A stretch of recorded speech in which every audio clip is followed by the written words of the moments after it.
Hi guys, welcome back to my channel. ನಾನು ನಿಮ್ಮ ಪ್ರೀತಿಯ ನಯನ. ಸೊ ವ್ಲಾಗ್ಗೆ ಸ್ವಾಗತ.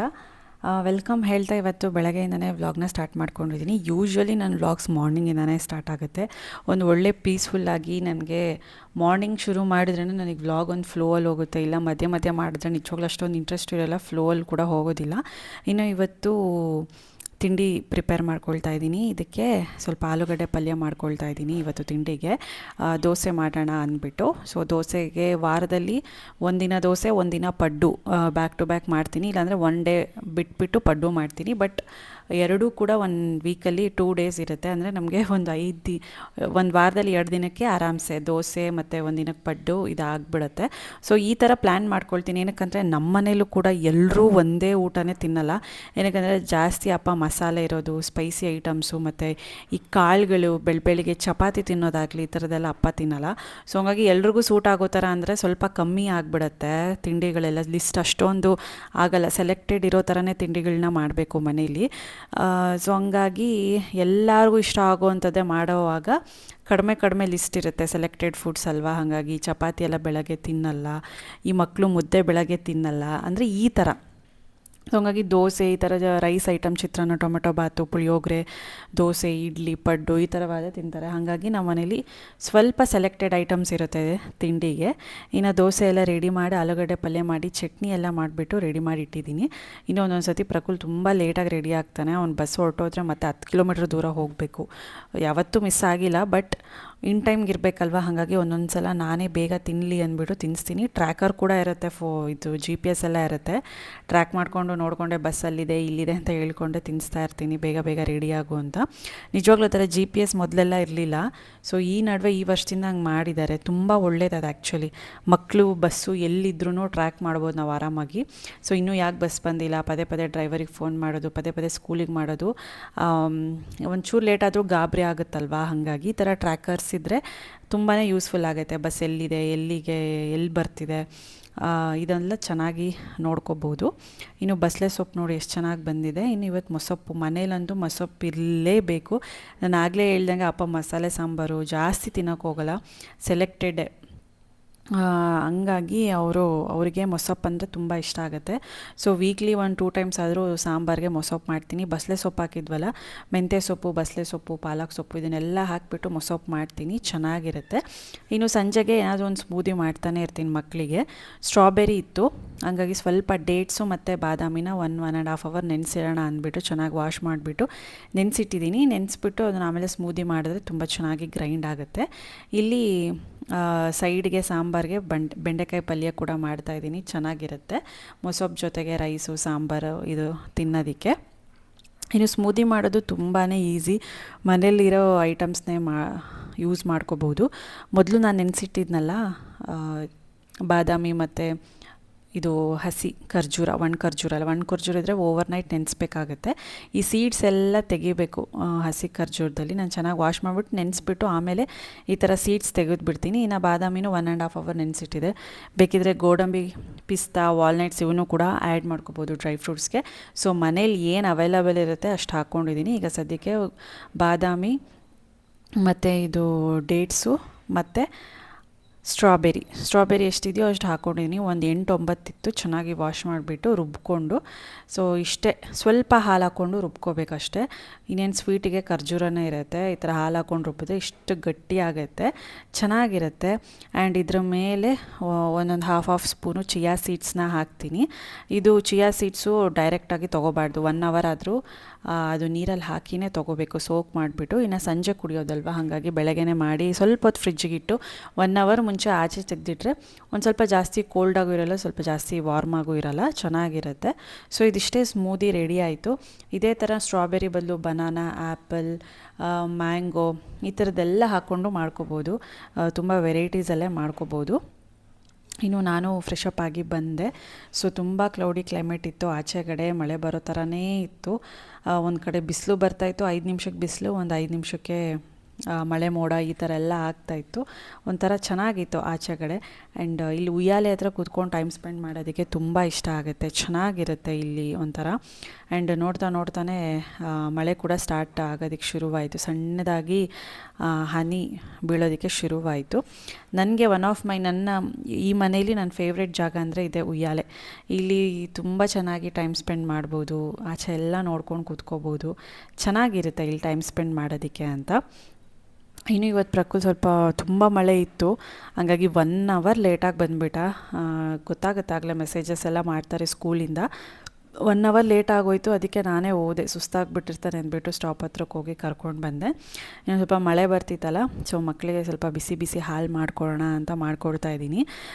ಬಾದಾಮಿ ಪೌಡ್ರ್ ಇತ್ತು ಮನೇಲಿ, ಅದನ್ನು ಯಾವಾಗಾದರೂ ವೀಕ್ಲಿ ಒನ್ಸ್ ಬಾದಾಮಿ ಹಾಕ್ಕೊಡ್ತೀನಿ, ಏನಕ್ಕಂದ್ರೆ ಅದರಲ್ಲೂ ಸ್ವಲ್ಪ ಶುಗರ್ ಎಲ್ಲ ಹಾಕಿರ್ತಾರೆ. ಸರಿ ಹಂಗಂತ ವೇಸ್ಟ್ ಮಾಡೋಕ್ಕೂ ಮನಸ್ಸಾಗಲ್ಲ. ಪಾಯಸಕ್ಕೆ ಯೂಸ್ ಮಾಡ್ಬೋದು, ಇಲ್ಲ ಅಂದರೆ ಈ ಥರ ಬಾದಾಮಿ ಹಾಲಿಗೆ ಹಾಕಿ ಕೊಡ್ಬೋದು, ಚೆನ್ನಾಗಿರುತ್ತೆ. ಹಾಗಾಗಿ ನಾನು ದಿನ ಕೊಡಲ್ಲ, ದಿನ ಬೆಲ್ಲದ ಹಾಲು ಕೊಡ್ತೀನಿ. ಸೊ ಇದು ವೀಕ್ಲಿ ಒನ್ಸ್ ಯಾವಾಗಾನ ನಾನು ಮಕ್ಕಳು ಕುಡಿತಾ ಇರ್ತೀವಿ. 1-2 ಸ್ಪೂನ್ ಹಾಕ್ಕೊಂಡ್ರೆ 3 ಜನಕ್ಕೂ ಸಾಕಾಗುತ್ತೆ. ಇನ್ನು ಫಂಕ್ಷನ್ದು ಏನಿದೆ ಶಾಪಿಂಗ್ ಮುಗ್ದಿಲ್ಲ ಇನ್ನೂ, ಸ್ವಲ್ಪ ಎಲ್ಲ ಇರುತ್ತಲ್ಲ ಚಿಕ್ಕ ಪುಟ್ಟ ಅನ್ನೋದು ಇದ್ದೇ ಇರುತ್ತೆ. ಸರಿ ಅಂತ ಹೊರಟಿದ್ದೀವಿ. ಸೊ ಇಲ್ಲೊಂದು ಸ್ವಲ್ಪ ಬಂದ್ವಿ, ಅಮ್ಮಂಗೇನೋ ಬೇಕಿತ್ತು ಅಂದ್ಬಿಟ್ಟು ಬಂದ್ವಿ MG ರೋಡ್ಗೆ. ಇಲ್ಲೇ ಸ್ವಲ್ಪ ಶಾಪಿಂಗ್ ಎಲ್ಲ ಚಿಕ್ಕ ಶಾಪಿಂಗ್ ಮಾಡೋದಿತ್ತು, ಹಾಗಾಗಿ ನಾವೇ ಬಂದ್ವಿ ಶಾಪಿಂಗ್ ಮಾಡ್ಕೊಂಡು ಹೋಗೋಣ ಅಂತ. ಇನ್ನು MG ರೋಡಲ್ಲಂತೂ ಈ ಹಬ್ಬ ಬೇರೆ ಅಲ್ವಾ, ಹಬ್ಬ ಬೇರೆ ಹತ್ರ ಬರ್ತಿದೆ. ತುಂಬ ಜನ ಅಂದರೆ ತುಂಬ ಜನ, ವೀಕೆಂಡ್ಸ್ ಅಂತೂ ಕಾಲಿಡೋದಕ್ಕಾಗಲ್ಲ, ಹಾಗೆ ಇದಾಗಿಬಿಟ್ಟಿತ್ತು. ಇನ್ನು ಪ್ರಕುಲ್ಗೆ ಪಂಚೆ ಇದು ತೊಗೊಳ್ಳೋಣ ಅಂದ್ಬಿಟ್ಟು, ಅವ್ನಿಗೆ ಸಖತ್ ಇಷ್ಟ ಪಂಚೆ ವೇರ್ ಮಾಡೋದಿಲ್ಲ. ವೈಟ್ದೆಲ್ಲ ಇತ್ತು ಪಂಚೆ, ಗೋಲ್ಡ್ ತೊಗೊಳ್ಳೋಣ ಅಂದ್ಬಿಟ್ಟು ತೊಗೊಳ್ತಾ ಇದ್ದೀವಿ. గోల్డ్ రిచ్గా ఉంటుంది వేసుకుంటే, షల్య వేసుకుంటే బాగుంటుంది.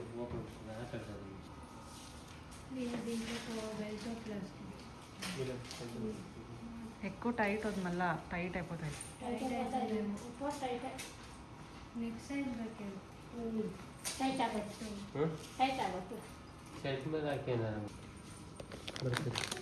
అదే బాగుంది గ్రాండ్గా.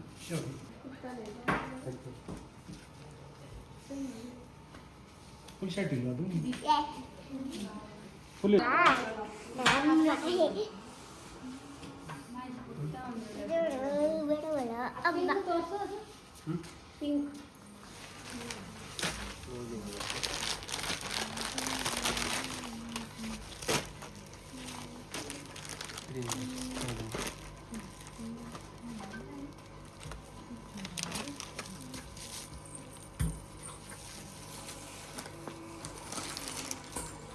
ತೋರಿಸಿದ್ರಲ್ಲ ಸಿಲ್ವರ್. ಇನ್ನು ಅಪ್ಪಂಗೆ ಮತ್ತು ಪ್ರಕುಲ್ಗೆ ಸ್ವಲ್ಪ ಸ್ಯಾಂಡಲ್ಸ್ ನೋಡೋಣ ಅಂತ ಹೋಗ್ತಾ ಇದ್ವಿ. ಸ್ಲಿಪ್ಪರ್ಸ್ ಬೇಕಿತ್ತು ಫಂಕ್ಷನ್ ವೇರ್ಗೆ. ಸೊ ಹಂಗಾಗಿ ಎಲ್ಲೂ ಸೂಟ್ ಆಗಲಿಲ್ಲ. ಲಿಬರ್ಟಿಲಿ ನೋಡಿದ್ವಿ, ಬಾಟಾಲ್ ನೋಡಿದ್ವಿ, ಎಲ್ಲೂ ಕಲೆಕ್ಷನ್ಸ್ ಅಷ್ಟೊಂದು ಇರಲಿಲ್ಲ. ಸರಿ ನೆಕ್ಸ್ಟ್ ಹೋಗೋಣ, ತುಂಬ ಟೈಮ್ ಬೇರೆ ಆಗೋಗ್ಬಿಟ್ಟಿತ್ತು. ಊಟ ಮಾಡಿರಲಿಲ್ಲ, ಮನೇಲೇ ರೈಸ್ ಎಲ್ಲ ಮಾಡಿ ಬಂದಿದ್ದೆ, ಸಾಂಬಾರೆಲ್ಲ ಮಾಡಿದ್ನಲ್ಲ. ಸೊ ಹಂಗಾಗಿ ಸರಿ ಅಂದ್ಬಿಟ್ಟು ಜಾಸ್ತಿ ಹೊತ್ತು ನೋಡಲಿಲ್ಲ. ಇವನಿಗೆ ಕ್ರಾಕ್ಸ್ ಇಷ್ಟ ಆಗುತ್ತೆ, ಬಟ್ ಫಂಕ್ಷನ್ಗೆ ಕ್ರಾಕ್ಸ್ ಚೆನ್ನಾಗಿರಲ್ಲ ಈ ಪಂಚೆಗೆಲ್ಲ. ಸರಿ ಅದಕ್ಕೆ ಸಪ್ರೇಟ್ ಒಂದು ಸ್ಯಾಂಡಲ್ಲೇ ಬರುತ್ತೆ, ಅದು ಸಿಗಲಿಲ್ಲ ನನಗೆ ಬೇಕಾಗಿರೋದು. ಹಂಗಾಗಿ ಅವನಿಗೆ ಕ್ರಾಕ್ಸ್ ಇಷ್ಟ, ನಾನು ಬೇಡ ಅಂತ. ಅವನಿಗೆ ಸ್ವಲ್ಪ ಇದು ಏನೋ ಡೈಲಿ ಯೂಸ್ಗೆ ತೊಗೋತಾನೆ, ಬಟ್ ಫಂಕ್ಷನ್ ವೇರ್ಗೆ ಪಂಚೆಗೆ ಎಲ್ಲ ಚೆನ್ನಾಗಿರಲ್ಲ. ಇದು ಏನೇ ಇದ್ದರೂ ಜೀನ್ಸ್ ವೇರು ಶಾರ್ಟ್ಸ್ ಹಾಕ್ಕೊಂಡಾಗ ತುಂಬ ಚೆನ್ನಾಗಿರುತ್ತೆ. ಇನ್ನು ಲಿಬರ್ಟಿಲಿ ಕಲೆಕ್ಷನ್ ಇಲ್ಲ ಅಂದ್ಬಿಟ್ಟು ಬಾಟಾಗೆ ಹೋದರೆ ಬಾಟಾನೂ ಹಂಗೆ ಯಾವುದೂ ಅಪ್ಪಂಗೂ ಸೂಟ್ ಆಗಲಿಲ್ಲ, ಇನ್ನು ಏನೋ ಪ್ರಕುಲ್ಗೂ ಸೂಟ್ ಆಗಲಿಲ್ಲ. ಇನ್ನು ಇಲ್ಲೆಲ್ಲ ಸ್ವಲ್ಪ ಸಿಮೆಂಟ್ ರೋಡೆಲ್ಲ ಹಾಕ್ತಿದ್ದಾರೆ, ಮೇಯ್ನ್ ರೋಡು. ಗೊತ್ತಿಲ್ಲ ಅದೇನಕ್ಕೆ ಹಿಂಗೆ ಅಂತ. ಮೇ ಬಿ ಸಿಮೆಂಟ್ ರೋಡ್ ಚೆನ್ನಾಗಿರುತ್ತೆ, ಪದೇ ಟಾರ್ ಹಾಕೋ ಅವಶ್ಯಕತೆ ಇರಲ್ಲ ಅಂದ್ಬಿಟ್ಟು ಹಿಂಗೆ ಮಾಡ್ತಿದ್ದಾರೇನೋ. ಅಲ್ಲೂ ಸಿಗಲಿಲ್ಲ. ಸರಿ ಅಂತ ಮನೆಗೆ ಬಂದ್ವಿ ವಾಪಸ್, ನೆಕ್ಸ್ಟ್ ಡೇ ಹೋಗೋಣ ಅಂದ್ಬಿಟ್ಟು. ಇನ್ನು ನೆಕ್ಸ್ಟ್ ಡೇ ವ್ಲಾಗ್ನ ಕಂಟಿನ್ಯೂ ಮಾಡ್ಕೊಳ್ತಾ ಇದ್ದೀನಿ. ಇವತ್ತು ಶುಕ್ರವಾರ, ಅಂದರೆ ಇವತ್ತು ಆಷಾಢದ ಲಾಸ್ಟ್ ಶುಕ್ರವಾರ ಮುಗ್ದೇ ಹೋಯಿತು. ಬಂದಿದ್ದು ಗೊತ್ತಾಗಲಿಲ್ಲ, ಹೋಗಿದ್ದು ಗೊತ್ತಾಗಲಿಲ್ಲ. ಆಷಾಢ ಶುಕ್ರವಾರ ಅಷ್ಟು ಬೇಗ ಕಳೀತು ಅಂದರೆ ಅಷ್ಟು ಬೇಗ ಆಗೋಯಿತು. ಇನ್ನು ಇವತ್ತು ದೋಸೆಗೆ ಹಾಕಿದ್ನಲ್ಲ ನೆನ್ನೆ, ಇವತ್ತು ಪಡ್ಡು ಮಾಡೋಣ ಅಂದ್ಬಿಟ್ಟು ಇವತ್ತೇ ಮಾಡ್ಕೊಳ್ತಾ ಇದ್ದೀನಿ. ಪಡ್ಡು ಬರೀ ಪ್ಲೇನ್ ಹಾಕೋದಿಲ್ಲ, ಇದಕ್ಕೆ ತುಂಬ ವೆಜಿಟೇಬಲ್ಸ್ ಎಲ್ಲ ಚಾಪ್ ಮಾಡಿಬಿಟ್ಟು ಹಾಕ್ತೀನಿ. ಆ್ಯಂಡ್ ಇವತ್ತು ಲಾಸ್ಟ್ ಆಷಾಢ ಶುಕ್ರವಾರ ನನಗೆ 4 ವೀಕ್ಸು ನನಗೆ ದೀಪ ನಿಂಬೆಹಣ್ಣು ದೀಪ ಹಚ್ಚೋ ಥರ ನನಗೆ ಒಂದು ಭಾಗ್ಯ ಸಿಕ್ತು. ಅದೇ ಒಂಥರ ಖುಷಿ ನನಗೆ. 4 ವಾರನೂ ನಾನು ದೀಪ ಹಚ್ಚೋದ್ನಲ್ಲ ಅಂತ. ಇನ್ನು ಸ್ವಲ್ಪ ಪಡ್ಡುಗೆ ಸ್ವಲ್ಪ ಉಪ್ಪು ಹಾಕ್ಬಿಟ್ಟು ಈಗ ಚಿಕ್ಕದಾಗಿ ಚಾಪ್ ಮಾಡಿರೋಂಥದ್ದು ಅಂದರೆ ಮಿಕ್ಸಿ ಜಾರ್ಗೆ ಹಾಕ್ತೀನಿ, ಈಸಿಯಾಗಿ ಬೇಗ ಆಗೋಗುತ್ತೆ.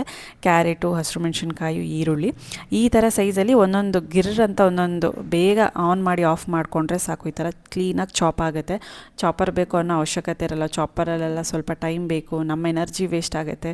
ಬಟ್ ಇದ್ರಲ್ಲಿ ಹಾಗೇನಿರೋದಿಲ್ಲ. ಒಂದು ಆಗಲೇ ಹೇಳ್ದಂಗೆ ಬೇಗ ಆನ್ ಮಾಡಿಬಿಟ್ಟು ಆಫ್ ಮಾಡಿಬಿಟ್ರೆ ಸಾಕು. ಈ ಥರ ಕ್ಲೀನಾಗಿ ಚಾಪ್ ಆಗುತ್ತೆ. ಸ್ವಲ್ಪ ಈರುಳ್ಳಿ ಒಂದು 6ರಿಂದ 7 ಹಾಕ್ಕೊಂಡಿದ್ದೀನಿ ಮೀಡಿಯಮ್ ಸೈಜಿಂದು. ಒಂದು ಕ್ಯಾರೆಟು, ಖಾರಕ್ಕೆ ಎಷ್ಟು ಬೇಕೋ ಅಷ್ಟು ಹಸಿರು ಮೆಣಸಿನ್ಕಾಯಿನ ಹಾಕ್ಕೊಂಡಿದ್ದೀನಿ. ಹಾಗೆ ಸೊಪ್ಪು ಚಿಕ್ಕದಾಗಿ ಕಟ್ ಮಾಡ್ಕೊಂಡಿದ್ದೀನಿ. ಇದರಲ್ಲಿ ಸಬಾಕ್ಸಿ ಸೊಪ್ಪು, ಕೊತ್ತಂಬರಿ ಸೊಪ್ಪು, ಪಾಲಕ್ ಸೊಪ್ಪು ಹಾಕ್ಕೋಬೋದು, ಮೆಂತ್ಯ ಸೊಪ್ಪು, ಬಸಳೆ ಸೊಪ್ಪು ಏನು ಬೇಕಾದರೂ ಯೂಸ್ ಮಾಡ್ಕೋಬೋದು, ಮತ್ತು ಕರಿಬೇವಿನ ಸೊಪ್ಪು ಈ ಥರದ್ದೆಲ್ಲ. ನಾನು ಸದ್ಯಕ್ಕೆ ಇದೇನು ಕೊತ್ತಂಬರಿ ಸೊಪ್ಪು ಮತ್ತು ಸ್ವಲ್ಪ ಸಬಾಕ್ಸಿ ಸೊಪ್ಪು ಹಾಕ್ಕೊಂಡಿದ್ದೀನಿ. ಸ್ವಲ್ಪ ಸೊಪ್ಪೆಲ್ಲ ಖಾಲಿ ಆಗಿಬಿಟ್ಟಿತ್ತು ಅಂದ್ಬಿಟ್ಟು ಈಗ ಇದನ್ನು ಚೆನ್ನಾಗಿ ಮಿಕ್ಸ್ ಮಾಡಿಕೊಂಡ್ರೆ ಮುಗೀತು ಪಡ್ಡು. ಇದಕ್ಕೆ ಒಂದು ಸ್ವಲ್ಪ ನೆನೆಸಿಟ್ಟಿರೋವಂಥದ್ದು ಕಡಲೆಬೇಳೆನೂ ಹಾಕೋಬೇಕು, ತುಂಬ ಚೆನ್ನಾಗಿರುತ್ತೆ. ಇನ್ನು ಇದಕ್ಕೆ ಒಗ್ಗರಣೆ ಕೊಡ್ತಾರೆ. ಒಗ್ಗರಣೆಗೆ ಈರುಳ್ಳಿ ಇದನ್ನೆಲ್ಲ ನಾನು ಏನು ಹಾಕಿದೆ ಅದನ್ನೆಲ್ಲನೂ ಎಣ್ಣೆ ಹಾಕಿಬಿಟ್ಟು ಒಗ್ಗರಣೆ ಹಾಕ್ಬಿಟ್ಟು ಮಾಡ್ಕೋತಾರೆ. ಬಟ್ ನಾನು ಆಯಿಲ್ನ ಆದಷ್ಟು ಕಡಿಮೆ ಮಾಡ್ಕೊಳ್ತೀನಿ, ಬೇಕಾಗಿಲ್ಲ ಅಂತ ಅನಿಸುತ್ತೆ. ಎಕ್ಸ್ಟ್ರಾ ಟೇಸ್ಟಿಗೆ ಅವೆಲ್ಲ ಅಷ್ಟೇ. ಕಡಲೆಬೇಳೆನ ಹಾಕಿಬಿಟ್ಟು ನೆನೆಸಿಟ್ಟಿರೋದು ಮಿಕ್ಸ್ ಮಾಡಿಕೊಂಡ್ರೆ ಪಡ್ಡು ಮುಗೀತು. ಇನ್ನು ಇದಕ್ಕೆ ಚಟ್ನಿ ಅಂತೂ ಇರಲೇಬೇಕು. ನಮ್ಮ ಮನೆಯಲ್ಲಿ ಕಡಲೆ ಬೀಜ ಚಟ್ನಿ ಇಷ್ಟಪಡ್ತಾರೆ, ಮತ್ತು ಅಪ್ಪ ಕಾಯಿ ಚಟ್ನಿ ತಿನ್ನಲ್ಲ. ಕಾಯಿ ಚಟ್ನಿ ಪ್ರಕುಲ್ಗೆ ಇಷ್ಟ. ಎಲ್ಲರೂ ತಿಂತಾರೆ, ಒಬ್ಬರು ತಿನ್ನಲ್ಲ, ಒಬ್ಬರು ತಿಂತಾರೆ. ಹಂಗಾಗಿ ಎಲ್ಲರೂ ಏನು ತಿಂತಾರೆ ಕಾಮನ್ ಆಗಿ ಅದನ್ನೇ ಮಾಡಿಬಿಡ್ತೀನಿ. ಮತ್ತು ಇಬ್ಬಿಬ್ಬರಿಗೆ ಏನು ಒಂದೊಂದು ಅಡುಗೆ ಅಂದ್ಕೊಂಡು ಸುಮ್ಮನೆ ಟೈಮ್ ವೇಸ್ಟ್, ಎಲ್ಲ ವೇಸ್ಟ್, ಎನರ್ಜಿ ವೇಸ್ಟ್, ಮತ್ತು ಸುಮ್ಮನೆ ವೇಸ್ಟ್ ಆಗಿಬಿಡುತ್ತೆ. ಒಬ್ಬರು ತಿಂತಾರೆ, ಒಬ್ಬರು ತಿನ್ನಲ್ಲ, ಹೀಗೆ ಅಂದ್ಬಿಟ್ಟು. ಇನ್ನು ನಾನು ಸ್ವಲ್ಪ ಆಮ್ಲ ಜ್ಯೂಸು ಕುಡಿತಾನೆ ನಾನು ಕೆಲಸಗಳನ್ನೂ ನಾನು ಹಾಗೆ ಮಾಡ್ಕೋತೀನಿ. ಸ್ವಲ್ಪ ತರಕಾರಿ ಇತ್ತು, ಇದೆಲ್ಲ ತರಕಾರಿ ಹಾಕಿಬಿಟ್ಟು ತರಕಾರಿ ಸಾಂಬಾರು ಮಾಡೋಣ ಅಂತ ಎಲ್ಲ ರೆಡಿ ಮಾಡ್ಕೊಳ್ತಾ ಇದ್ದೀನಿ. ಇನ್ನು ಪಡ್ಡುಗೆ ಈ ಥರ ಒಂದು ನಾನ್ ಸ್ಟಿಕ್ ಚೆನ್ನಾಗಿರುತ್ತೆ, ಇದು ಪ್ರೆಸ್ಟೀಜ್ದು. ಅದಕ್ಕೆ ಒಂದು ಸಪ್ರೇಟ್ ಸ್ಟಿಕ್ ಬರುತ್ತೆ, ಅದನ್ನೇ ಯೂಸ್ ಮಾಡಿಕೊಂಡ್ರೆ ಆ ಥರ ಸ್ಕ್ರ್ಯಾಚಸ್ ಎಲ್ಲ ಏನೂ ಆಗೋಲ್ಲ ನಾನ್ ಸ್ಟಿಕ್ಕು. ಇಲ್ಲ ನಾವೇನಾದರೂ ಸ್ಟೀಲ್ದು ಏನಾದರೂ ಯೂಸ್ ಮಾಡ್ತಿದ್ದೀವಿ ಸ್ಪೂನ್ ಅಂದರೆ ಹೋಯ್ತು, ಇನ್ನು ಹೋದರೆ ಇನ್ನು ಏನೂ ಯೂಸ್ ಇಲ್ಲ. ಆ್ಯಂಡ್ ಹಾಗೆ ಈ ನಾನ್ ಸ್ಟಿಕ್ ತೊಳೆಯೋವಾಗ ಫುಲ್ ತಣ್ಣಗಾಗಬೇಕು. ಬಿಸಿ ಇದ್ದಾಗಲೇ ಕೆಲವರು ನೀರು ಹಾಕ್ಬಿಟ್ಟು ತಣ್ಣಗೆ ಮಾಡೋದು, ಬಿಸಿ ಇದ್ದಾಗಲೇ ತೊಳೆದ್ಬಿಡೋದೆಲ್ಲ ಮಾಡ್ತಾರೆ. ಹಂಗೆ ಮಾಡಬಾರ್ದು. ಫುಲ್ ತಣ್ಣಗಾದಮೇಲೆ ಇದನ್ನು ವಾಶ್ ಮಾಡಬೇಕು. ಬಟ್ ಸಪ್ರೇಟ್ ಪ್ಲಾಸ್ಟಿಕ್ಕದ್ದು ಬರುತ್ತಲ್ಲ ಸ್ಕ್ರಬ್ಬರ್, ಅದರಲ್ಲಿ ವಾಶ್ ಮಾಡಬೇಕಂತೆ. ಈ ಗ್ರೀನ್ ಸ್ಕ್ರಬ್ಬರು, ಸ್ಟೀಲ್ ಸ್ಕ್ರಬ್ಬರು ಈ ಥರದಲ್ಲೆಲ್ಲ ವಾಶ್ ಮಾಡಬಾರ್ದು. ಇಷ್ಟು ಟಿಪ್ಸು ನಮಗೆ ಅಂಗಡಿದವ್ರು ಹೇಳಿದ್ದು, ಹಂಗಾಗಿ ನಿಮಗೂ ಹೇಳ್ತಾ ಇದ್ದೀನಿ. ನಾನ್ ಸ್ಟಿಕ್ ಯೂಸ್ ಮಾಡೋದ್ರಿಂದ ಈಸಿ, ಬಟ್ ಅದನ್ನು ಮೇಂಟೈನ್ ಕೂಡ ಹಾಗೇ ಮಾಡಬೇಕು.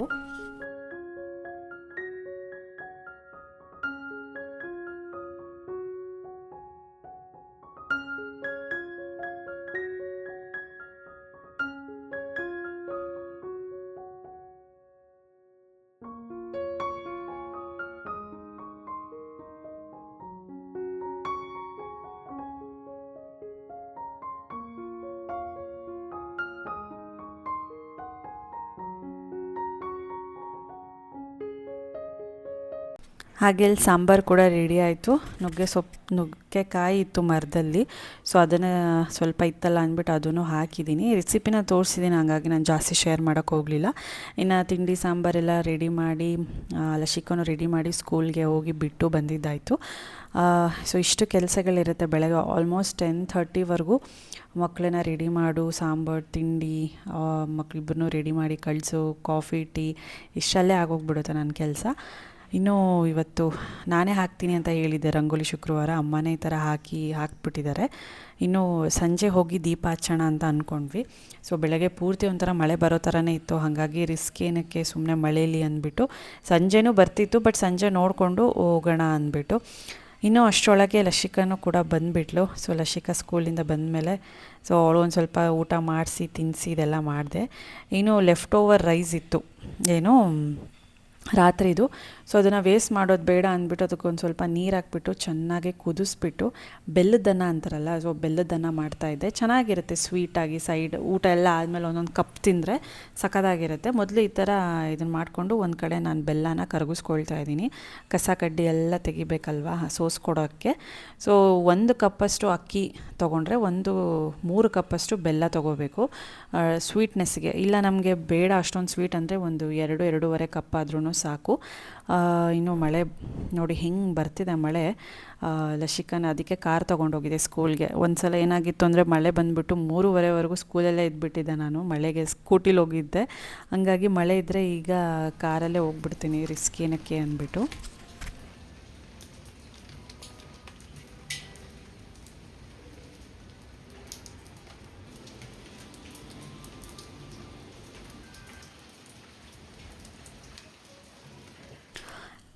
ಅಮ್ಮ ಇನ್ನು ಸಂಜೆ ಪೂಜೆ ಮಾಡ್ತಿದ್ದಾರೆ. ಏನೋ ಗೊತ್ತಿಲ್ಲ, ಶುಕ್ರವಾರ ಅಂದರೆ ನನಗೆ ಸಖತ್ ಇಷ್ಟ ಆಗೋ ವಾರ, ಪೂಜೆ ವಾರ, ಕಲಶದ ವಾರ. ಟ್ರೆಡಿಷ್ನಲ್ ಆಗಿರುತ್ತೆ ಮನೆ ತುಂಬ, ಪೂಜೆ ಅನ್ನೋ ಥರ. ಇನ್ನು ನಾನು ಕೂಡ ರೆಡಿ ಆಗಿದ್ದೀನಿ. ಸರಿ ಪೂಜೆ ಮುಗಿಸ್ಕೊಂಡು ಹೋಗೋಣ ದೇವಸ್ಥಾನಕ್ಕೆ, ನಿಂಬೆಹಣ್ಣು ದೀಪ ಹಚ್ಬಿಟ್ಟು ಬರೋಣ ಅಂದ್ಬಿಟ್ಟು. ಆ್ಯಸ್ ಯೂಶ್ವಲ್ ಒಂದು ಸಲ ಏನಾದರೂ ಅಂದ್ಕೊಂಡ್ಬಿಟ್ರೆ ಅದನ್ನು ಮಾಡಿ ಮುಗಿಸ್ಬಿಡ್ತೀನಿ. ಸೊ ಏನಕ್ಕೆ ನಿಂಬೆಹಣ್ಣು ದೀಪ ಹಚ್ಚಬೇಕು ಅಂದರೆ, ಸೊ ಲಾಸ್ಟ್ ಪೂರ್ವಜರೆಲ್ಲ ಅವಾಗ ಒಬ್ಬರು ಮಾಡ್ತಾಯಿದ್ರು, ಒಬ್ಬರು ಮಾಡ್ತಿರ್ಲಿಲ್ಲ. ಬಟ್ ಇವಾಗ ಎಲ್ಲರೂ ಮಾಡ್ತಾರೆ. ಏನಕ್ಕಂದರೆ ಆವಾಗ ನಮ್ಗೆ ಅಷ್ಟೊಂದು ಅರಿವಿರಲಿಲ್ಲ, ಅಂದರೆ ಅಷ್ಟೊಂದು ನಮಗೆ ಗೊತ್ತಿರಲಿಲ್ಲ ಈ ಪೂಜೆ ಪುನಸ್ಕಾರಗಳೇ ಹೇಗೆ ಅಂದ್ಬಿಟ್ಟು. ಹಾಗಾಗಿ ಇವಾಗ ಸ್ವಲ್ಪ ಫೋನ್ಸು ಅವೆಲ್ಲ ಬಂದಾಗ ನಮಗೂ ಇನ್ಫಾರ್ಮೇಷನ್ ಹೆಚ್ಚಾಗ್ತಿದೆ. ಬಟ್ ಅದರಲ್ಲಿ ಒಳ್ಳೆಯದಾಗಿದ್ದು ನಾವು ತೊಗೋಬೇಕು. ತುಂಬ ಡೆಪ್ತಾಗೂ ಹೋಗಬಾರ್ದು ಪೂಜೆ ಮಾಡೋದ್ರಲ್ಲಿ. ನಮ್ಮ ಮನಸ್ಸಿಗೆ ಸಮಾಧಾನ ಸಿಗಬೇಕು ಅಂತ ಪೂಜೆ ಮಾಡಬೇಕು ಅಷ್ಟೇ. ಸೊ ಅದು ಬಿಟ್ಟು ಆವಾಗಿನ ಕಾಲದಲ್ಲೂ ಇತ್ತು, ಇವಾಗಿನ ಕಾಲದಲ್ಲೂ ಇದೆ, ಓಕೆನಾ, ಎಲ್ಲ ಕಾಲದಲ್ಲೂ ಇರುತ್ತೆ. ಬಟ್ ನಮಗೆ ಇನ್ಫಾರ್ಮೇಷನ್ ಗೊತ್ತಿರಲ್ಲ ಅಷ್ಟೇ. ಸೊ ಫ್ರೆಂಡ್ಸ್, ಈಗ ನಿಂಬೆಹಣ್ಣು ದೀಪ ಹಚ್ಚಕ್ಕೆ ಬಂದ್ವಿ. ಲಾಸ್ಟ್ ಆಷಾಢ ಶುಕ್ರವಾರ ಅಲ್ಲ, ಸ್ವಲ್ಪ ಮಳೆ ಜೋರಾಗಿ ಬಂತು. ಹಂಗಾಗಿ ಸ್ವಲ್ಪ ಪೂಜಾರಿ ಲೇಟಾಗಿ ಬಂದರು. ಇಲ್ಲೆಲ್ಲ ಆಗಲೇ ಹಚ್ಚಿದಾರೆಲ್ಲ ಬೆಳಗ್ಗೆನೇ. ನನಗೆ ಬೆಳಗ್ಗೆ ಬರೋಕ್ಕಾಗಲ್ಲ, ಟೈಮ್ ಇರೋಲ್ಲ, ಮಕ್ಳನ್ನ ಕರ್ಕೊಂಡ್ಬಿಡೋದು ಬಿಡೋದು. ಹಾಗಾಗಿ ಸಂಜೆ. ಸೊ ಲಾಸ್ಟ್ ಆಷಾಢ ಶುಕ್ರವಾರನೂ 4 ಶುಕ್ರವಾರನೂ ಮಾಡ್ದಂಗಾಯಿತು. ಅದೇ ಅದೃಷ್ಟ, 4 ಶುಕ್ರವಾರ. ಯೂಶ್ವಲಿ 3 ಶುಕ್ರವಾರ ಸಿಗುತ್ತೆ, ಬಟ್ 4 ಶುಕ್ರವಾರ ನನಗೆ ಫುಲ್ ಆಷಾಢ ಶುಕ್ರವಾರ ಎಲ್ಲನೂ ಸಿಕ್ಕಿದೆ. ಇಡೀ ವಾರ ಒಂಥರ ಖುಷಿ.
ಇನ್ನು ಇಲ್ಲಿ ಆಂಜನೇಯ ದೇವಸ್ಥಾನವೂ ಇದೆ ಚೌಡೇಶ್ವರಿ ಮುಂದೆ. ಅಲ್ಲೆಲ್ಲ ದೀಪ ಹಚ್ಬಿಟ್ಟು ಆಂಜನೇಯಂಗೆ ಒಂದು ಆರತಿ ಕೊಟ್ಟು, ಆಮೇಲೆ ಚೌಡೇಶ್ವರಿಗೆ ಅಲ್ಲಿ ಹೋಗ್ಬಿಟ್ಟು ಆರತಿ ಕೊಟ್ಬಿಟ್ಟು ಮತ್ತೆ ಅಲ್ಲೇ ವಾಪಸ್ ಇಡಬೇಕು. ಏನಕ್ಕೆಂದರೆ ಎಲ್ಲ ಗಲೀಜು ಮಾಡಿಬಿಡ್ತಾರೆ ಅಂದ್ಬಿಟ್ಟು ಈ ಥರ ಮಾಡಿದ್ದಾರೆ ಅಷ್ಟೇ. ಇನ್ನು ಹೊಸದಾಗಿ ಟೆಂಪಲ್ ಆಗಿರೋದಲ್ವ, ಒಳಗಡೆ ಗ್ರಾನೈಟ್ಸ್ ಎಲ್ಲ ಗಲೀಜಾಗಿಬಿಡುತ್ತೆ ಅಂದ್ಬಿಟ್ಟು ಆ ಥರ ಮಾಡಿದ್ದಾರೆ. ಟೆಂಪಲ್ ಮಾತ್ರ ತುಂಬ ಚೆನ್ನಾಗಿದೆ, ದೊಡ್ಡದಾಗಿ ಕಲ್ಲಿನ ಕೆತ್ತನೆಗಳಾಗಿರ್ಬೋದು ನೋಡಿ ಎಷ್ಟು ಚೆನ್ನಾಗಿದೆ. ಏನೋ ಒಂಥರ ಪಾಸಿಟಿವ್ ವೈಬ್ಸ್ ಸಿಗುತ್ತೆ, ಚೆನ್ನಾಗಿರುತ್ತೆ. ಚೌಡೇಶ್ವರಿ ನಾನು 4 ವಾರನೂ ಇಲ್ಲಿಗೇ ಬಂದೆ ಚೌಡೇಶ್ವರಿ. ಯೂಶ್ವಲಿ ಲಾಸ್ಟ್ ಇಯರ್ ಎಲ್ಲ ಒಂದಿನ ಚಾಮುಂಡೇಶ್ವರಿ, ಒಂದಿನ ಕೆಂಪಮ್ಮ, ಒಂದಿನ ಈ ಥರ ಡಿಫ್ರೆಂಟಾಗಿರೋ ದೇವಸ್ಥಾನಕ್ಕೆ ಹೋಗ್ತಿದ್ದೆ. ಬಟ್ ಇವಾಗ ಸ್ವಲ್ಪ ಟೈಮ್ ಇಲ್ಲದ ಕಾರಣ ಮಳೆನೂ ಇದೆ ಅಂದ್ಬಿಟ್ಟು ಸೊ ಒಂದೇ ದೇವಸ್ಥಾನಕ್ಕೆ ಬಂದೆ 4 ವಾರನೂ. ಎಷ್ಟೊಂದು ಜನ ಹಚ್ಚೋಗಿದ್ರು. ಏನೋ ಒಂಥರ ತೃಪ್ತಿ ಅನಿಸುತ್ತೆ ಪೂಜೆ ಮಾಡಿದಾಗ. ಸೊ ಯಾರೋ ಮಾಡ್ತಿದ್ದಾರೆ ಅಂತ ಅಲ್ಲ, ಸೊ ನಮ್ಮ ಮನಸ್ಸಿಗೆ ನಮಗೆ ಸಮಾಧಾನ ಆಗಬೇಕು. ಸೊ ನಮ್ಮ ಹಿಂದೂ ಟ್ರೆಡಿಷನನ್ನು ನಾವು ಫಾಲೋ ಮಾಡಬೇಕು ಅನ್ನೋದಕ್ಕೆ ಅಷ್ಟೇ. ಇನ್ನು ಮನೆಗೆ ಬಂದೆ. ಸೊ ಇವತ್ತು ಒಂದು ಸ್ವಲ್ಪ ಬೋಂಡ ಮಾಡೋಣ ಅಂದ್ಬಿಟ್ಟು, ಮಳೆ ಬೇರೆ ಬರ್ತಿತ್ತಲ್ಲ, ಸೊ ಮೆಣಸಿನ್ಕಾಯ್ದು ಬಜ್ಜಿ ಮಾಡೋಣ ಅಂದ್ಬಿಟ್ಟು ಹಸಿ ಹಿಟ್ಟೆಲ್ಲ ಕಲಸಿಟ್ಕೊಳ್ತಾ ಇದ್ದೀನಿ. ಇನ್ನೊಂದು ಸ್ವಲ್ಪ ರೈಸ್ಗೆ ಇಟ್ಟಿದ್ದೆ, ಏನಾದರೂ ಮಾಡೋಣ ಅಂದ್ಬಿಟ್ಟು. ಸೊ ಹಂಗಾಗಿ ಮೊದಲು ತುಂಬ ದಿನದಿಂದ ಅಂದ್ಕೊಳ್ತಾ ಇದ್ದೆ ಮಳೆ ಬರ್ತಿದೆ, ಬೋಂಡ ಬಜ್ಜಿ ಏನಾದರೂ ಮಾಡೋಣ ಅಂದ್ಬಿಟ್ಟು. ಸೊ ಎಲ್ಲ ರೆಡಿ ಆಯಿತು. ಈ ಥರ ಕನ್ಸಿಸ್ಟೆನ್ಸಿಲಿದ್ದರೆ ಬೋಂಡಕ್ಕೆ ಚೆನ್ನಾಗಿ ಮಾಡ್ಬೋದು, ಚೆನ್ನಾಗಿ ಬರುತ್ತೆ. ಇನ್ನು ಸ್ವಲ್ಪ ನೀರಾಗಿದ್ದರೆ ಏನೂ ಚೆನ್ನಾಗಿ ಬರೋದಿಲ್ಲ. ಚೆನ್ನಾಗಿ ಮಿಕ್ಸ್ ಮಾಡಿಕೊಂಡ್ರೆ ಚೆನ್ನಾಗಿರುತ್ತೆ. ಸ್ವಲ್ಪ ಜಾಸ್ತಿ ಮಿಕ್ಸ್ ಮಾಡ್ತಾನೇ ಇರಬೇಕು, ಸ್ವಲ್ಪನೇ ನೀರು ಹಾಕ್ಕೊಂಡು, ಆವಾಗ ಚೆನ್ನಾಗಿರುತ್ತೆ. ಇನ್ನು ಸ್ವಲ್ಪ ಬಿಸಿಬೇಳೆ ಬಾತ್ ಮಾಡಿಬಿಟ್ಟು ಬೋಂಡ ಮಾಡ್ತಾಯಿದ್ದೆ. ಸ್ವಲ್ಪ ಕರ್ಡ್ ರೈಸ್ ಎಲ್ಲ ಮಾಡಿಬಿಟ್ಟು ಮಾಡೋಣ ಅಂದ್ಬಿಟ್ಟು. ಚಳಿಗೆ ತುಂಬಾ ಚೆನ್ನಾಗಿರುತ್ತಲ್ವ, ಹಾಗಾಗಿ ಎಲ್ಲನೂ ಕುಕ್ಕರ್ಗೆಲ್ಲ ಇಟ್ಟಿದ್ದೆ. ಸ್ವಲ್ಪ ತರಕಾರಿ ಎಲ್ಲ ಹಾಕಿಬಿಟ್ಟು, ಬೇಳೆ ಅಕ್ಕಿ ಎಲ್ಲ ಹಾಕಿಬಿಟ್ಟು, ಇನ್ನು ಒಂದು ಕಡೆ ಬೋಂಡನೂ ಕೂಡ ರೆಡಿ ಆಯಿತು. ಆ್ಯಂಡ್ ಈ ವ್ಲಾಗ್ನ ಕೂಡ ಇಲ್ಲಿಗೆ ಎಂಡ್ ಮಾಡ್ತೀನಿ. ಇಷ್ಟ ಆಗಿದ್ರೆ please like, share, comment and subscribe. ಇನ್ನೂ ಯಾರೆಲ್ಲ ಸಬ್ಸ್ಕ್ರೈಬ್ ಮಾಡ್ಕೊಳ್ಳಿ, ಪ್ಲೀಸ್ ಸಬ್ಸ್ಕ್ರೈಬ್ ಮಾಡ್ಕೊಳ್ಳಿ. ಹಾಗೆ ಒಂದೇ ಒಂದು ಲೈಕ್ ಕೊಡಿ. ನಿಮ್ಮ ಲೈಕಿಂದ ನನಗೆ ಒಂದು ಮೋಟಿವೇಶನ್ ಸಿಗುತ್ತೆ ಅಂತ ಹೇಳ್ತಾ ಮತ್ತೆ ಸಿಗ್ತೀನಿ. ಬಾಯ್ ಬಾಯ್, ಟೇಕ್ ಕೇರ್.